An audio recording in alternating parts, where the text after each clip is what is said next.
السلام علیکم ناظرین، میں ہوں رضوان جعفر، پروگرام عوامی ایکسپریس کے ساتھ۔ اس وقت ہم دیکھ رہے ہیں کہ ملک میں ایک ہلچل ہے اور خاص طور پہ پنجاب میں سیاست کا بازار جو ہے وہ گرم ہے۔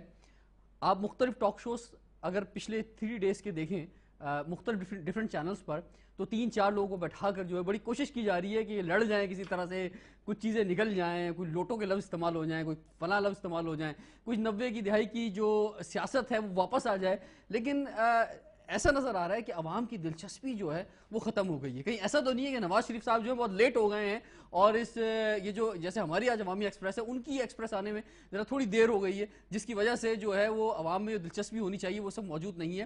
آج ہم اس ایکسپریس کو اس طرح سے لے کے چلیں گے کہ شروع میں تھوڑا سا اس عوامی دلچسپی پہ بات کرتے ہیں، سیاسی منظرنامے پہ بات کرتے ہیں، پھر کچھ بات ہوگی لا اینڈ آرڈر کے حوالے سے، اسپیشلی سندھ میں، کراچی میں، اس کے علاوہ تاجروں کے بھی کچھ مسائل ہیں ان پہ بھی بات ہوگی، اور خاص طور پہ ایم کیو ایم کی سیاست پر، اور خاص طور پہ پنجاب میں کیا کچھ ہونے جا رہا ہے، ایم کیو ایم جو اپنا جلسہ بھی کر رہی ہے اس پر بھی ہم بات کریں گے۔ اور ہمارے ساتھ آج موجود ہیں ایک بہت ہی امپورٹنٹ پرسنالٹی جو مختلف پورٹ فولیو رہے ان کے پاس سندھ گورنمنٹ کے اندر مختلف وقتوں کے اندر، اور نہایت مصروف منسٹر رہے ہیں، ابھی بھی ہیں، لیکن ماضی میں تو مجھے یاد ہے ایک دن میں شاید یہ کوئی 10-15 پروگرامس اٹینڈ کرتے تھے، لوگوں سے ملتے تھے، پبلک ریلیشن بڑی زبردست رہتی تھی، کیونکہ ان کی طبیعت میں جو ہے شاعری اور لوگوں سے ملنا ملانا ادب موجود ہے۔ رؤف صدیقی صاحب، السلام علیکم۔ وعلیکم السلام۔ رؤف بھائی صحیح میں نے تعارف کرایا ہے؟ آپ نے زیادہ کرا دیا۔ اچھا زیادہ کرا دیا۔ اچھا یہ بتائیے، جو میں نے یہ بات کہی ابھی کہ یہ جو ہے یہ اتنا سب کچھ ہو رہا ہے، یعنی کہ پنجاب میں دیکھا جائے تو، اور گو کہ ہوگا کچھ بھی نہیں، وہ جو 7 منسٹر ہیں پاکستان پیپلز پارٹی کے، وہ تو ویسے ہی اتنے امپورٹنٹ نہیں تھے، دیکھا جائے تو ورکنگ میں نہیں تھے، لیکن ان کے جانے سے یہ ہوگا کہ کم سے کم 2 بڑی پارٹیز آمنے سامنے آ جائیں گی، لیکن عوامی دلچسپی جو ہے وہ نظر نہیں آتی اس سارے معاملے میں، یہ کیا وجہ ہے؟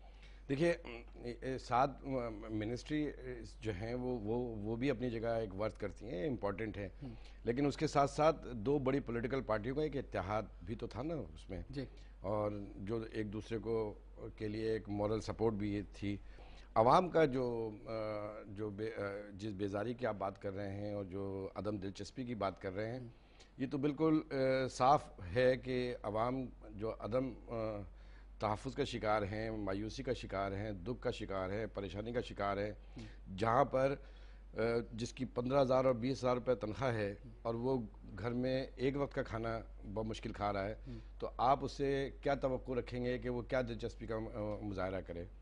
یہ تمام چیزیں، تمام باتیں جو میڈیا کی حد تک آ رہی ہیں، اور میڈیا نے تو پھر بھی بٹھا کے اس کے اوپر ٹاک شو کر رہے ہیں، لیکن عوام سے تو پوچھے کہ عوام تو عوام چاہتے ہیں کہ ان کے بنیادی مسائل جو حل ہوں۔ اچھا ایم کیو ایم کو ایک کریڈٹ جاتا ہے، مجھے نہیں پتا کہ کس حد تک جو ایم کیو ایم کو میڈیا جو ہے یا باشعور طبقہ جو کریڈٹ دے رہا ہے کہ سب کچھ جو ہوا، جو یہ 10 نکات یا ایک جو نکتہ تھا وہ تو اسی وقت حل ہو گیا تھا کہ پیٹرولیم مصنوعات کی قیمتیں کم ہونی چاہیے، جو سامنے آیا نواز شریف کے، یہ سب کچھ اس وقت ہوا کہ جب ایم کیو ایم جو ہے وہ گورنمنٹ سے باہر نکلی اور ایم کیو ایم نے جو ہے خاص طور پہ سٹینڈ لیا۔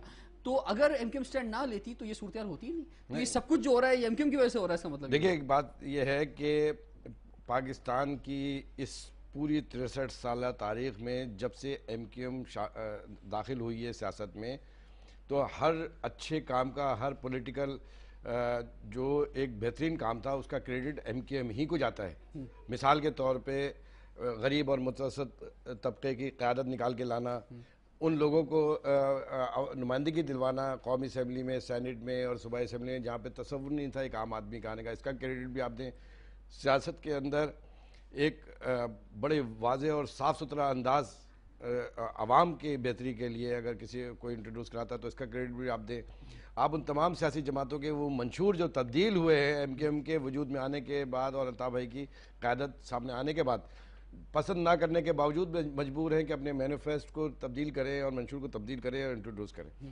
یہ جو آج کی صورتحال ہے جو آپ دیکھ رہے ہیں، انقلاب کا سب سے بڑا نعرہ جب الطاف بھائی نے لگایا تو اس وقت یہ بات مذاق میں اڑائی گئی تھی اور یہی تو سنی گئی تھی کہوں کے درمیان، لیکن آج سارے سیاسی رہنما اپنے آپ کو انقلابی کہنے میں فخر محسوس کر رہے ہیں، حالانکہ انقلاب کا الف کے بارے میں بھی نہیں پتا۔ جو آپ نے بات کی کہ یہ سب اتنی یعنی تعریفیں جو آپ نے بیان کی ایم کیو ایم کی اور اس میں حقیقت بیان کی آپ نے، آپ کیا سمجھتے ہیں اس حقیقت کو لے کر آپ پنجاب کے میدان میں جو اتر رہے ہیں اور 10 اپریل کا جو جلسہ ہے وہ سامنے ہے، اس میں کس حد تک کامیابی ملے گی ایم کیو؟ کامیابی 10 اپریل کا جلسہ کوئی ہمارا یہ داخلے کا دن تھوڑی ہے. جی جی ہم تو گزشتہ 15-20 برسوں سے پنجاب میں خیبر پختونخوا میں اور بلوچستان میں اور سندھ میں سب کام کر رہے ہیں.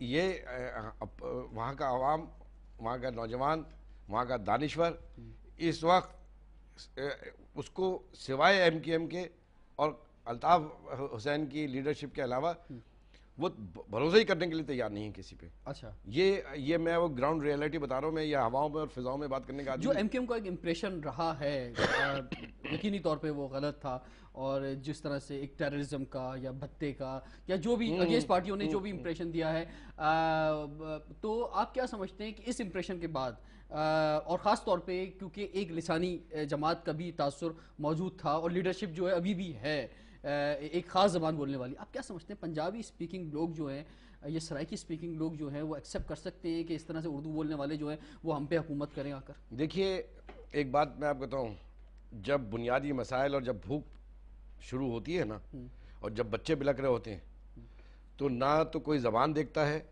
نہ کوئی مذہب دیکھتا ہے. اس کے مسائل وہ یہ دیکھتا ہے کہ میری یہ بھوک اور میرے بچوں کا مستقبل کون دے سکتا ہے. پھر پوری قوم متحد ہوتی ہے اور اس کے پیچھے چلتی ہے. مثال کے طور پہ قائد اعظم محمد علی جناح جو تھے، جب وہ لیڈ کر رہے تھے بر صغیر میں، تو وہاں پہ تو بڑی لسانی تقسیم تھی، سب ساتھ تھے نا. پھر ذوالفقار علی بھٹو صاحب نے جب نعرہ لگایا، مسلمانوں اور ہندوؤں کی بات تھی، نہیں چلے میں بھٹو صاحب کی بات کروں. اس وقت تو ہم بہت زیادہ بڑھ چکے ہیں. نہیں پنجاب میں دیکھیے، یہ پنجاب کے بارے میں یہ پتہ نہیں کیسے تعصب ابھرا ہے کہ پنجاب کے عوام میں کوئی تعصب ہے. میں آپ کو مثال دے دیتا ہوں، ابھی آپ کو بہت زیادہ دور جانے کے لیے حقائق کے اوپر جو میں بات کر رہا ہوں. میری جو اپنی کانسٹیٹوئنسی ہے پی ایس 114 کالا بورڈ کے پاس کا علاقہ پورا، محمود آباد، کشمیر کالونی، اعظم بستی، پختونوں کا علاقہ، ان سب نے ایم کیو ایم کو ووٹ ڈالا، مجھے ووٹ ڈالا ہے اور میں وہاں کا نمائندہ ہوں. وہ پورے پاکستان کی کانسٹیٹوئنسی تھی.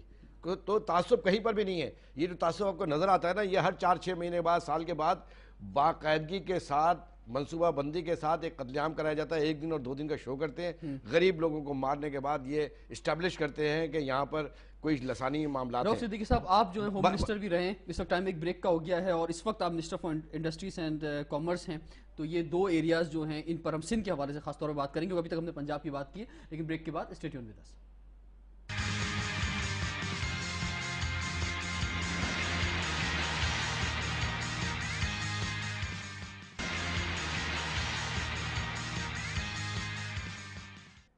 Welcome back to Awami express. آج ہمارے ساتھ موجود ہیں minister for industries and commerce government of Sindh, Rauf Siddiqui صاحب. رؤف بھائی، لاسٹ سیشن میں تو ہم تھوڑا پنجاب اور سیاست کے حوالے سے بات کرتے رہے.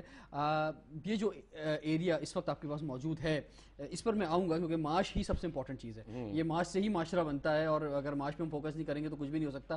جو اس وقت صورتحال ہے، تاجروں کی جو بھتہ سب چیزیں چل رہی ہیں. لیکن مجھے یہ بتائیں کہ آپ ہوم منسٹر بھی رہے، اور اس وقت کے جو منسٹر ہیں انہوں نے دعویٰ کیا ہے کہ ان سے زبردست ہوم منسٹر کبھی رہا ہی نہیں.